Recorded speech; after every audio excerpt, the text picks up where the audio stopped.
अस्सलाम वालेकुम। Camera on दे नाल जावेद मलिक स्वाड़ी खिदमत के अंदर हाजिर है। एक नवा पंजाबी का वीलॉग लैके स्वाड़ी खिदमत के अंदर हाजिर होए हैं जी। और सुन पता है कि असं पंजाबी नूं प्रमोट कर रहे हैं और पंजाबी के अंदर इस दे अंदर असीं गल करते हैं और इससे आखिर तक एक अखान जो स्वाड़ी खिदमत के अंदर पेश किया जाना। और उस अखान का मकसद यह है कि जोड़े साढ़े पंजाबी के सियाने सन वो बड़ियां डाढ़ियां गल्लां कर गए जी। छोटी जी गल के अंदर बड़ी वड्डी गल कर गए जिन्होंने अज के दौर दानिश्वर आख्या वैंदा। तो गल करते हैं जनाब अज की बड़ी बड़ी अहम गल करनी है।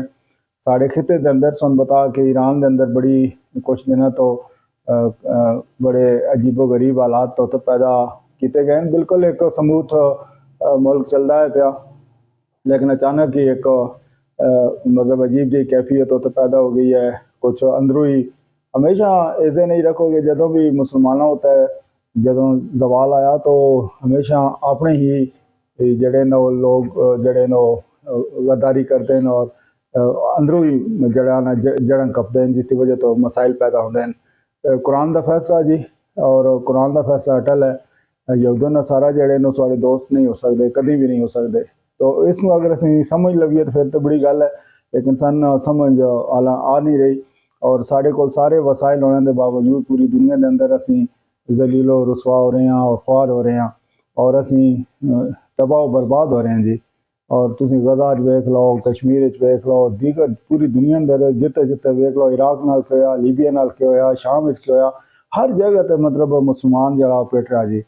और ये जड़ी हुण इस टाइम कैफियत है ईरान की, मैं दसना चाहना जी कि तुसीं तको कि इसके अंदर वड्डे जिहड़े मुल्क हैं जिन्हों तो उम्मीद की जा सकती है कि वह कोई आवाज़ उठाए सन, बोल सन।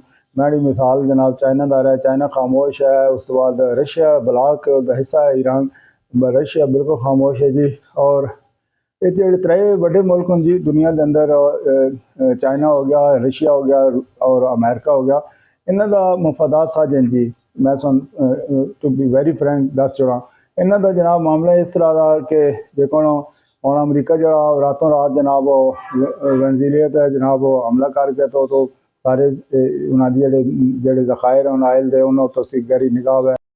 चाइना चाइना तुम तक लो जी कि वो जरा वो ताइवान होता है उसकी गहरी निगाह है जी, और उसनों अपना आंदा जी कि मेरा हिस्सा। इसी तरीके नाल तुसीं रशिया वेख लो, कितने मतलब साल हो गए जी कि उत्थे जंग जारी है यूक्रेन नाल। और उत्थे इन्हों के मफादात जी कि आने जी कि बस ठीक है, तो जिते जिते थोड़ा मतलब हथ पाते हैं उत्थे अपना काम दबाई रखो।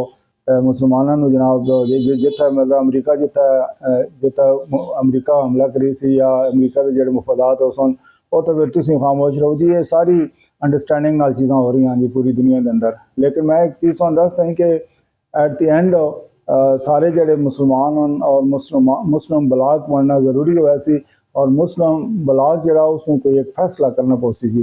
ये जी मीडियाकर जी पॉलिसी है ये नहीं चल सकती जी ज़्यादा अरसा, और इन्होंने कोई ना कोई अटल फैसला जवाब करना पौसी।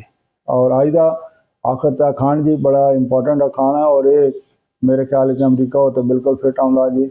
डाढ़े का 70 का 100 होंदा, उं तो 20-5-100 होंदा, लेकिन जो डाढ़ा हो तो उस जरी गल वो डाढ़ा जो है वो 70 का 100 होंदा। इजाजत दो।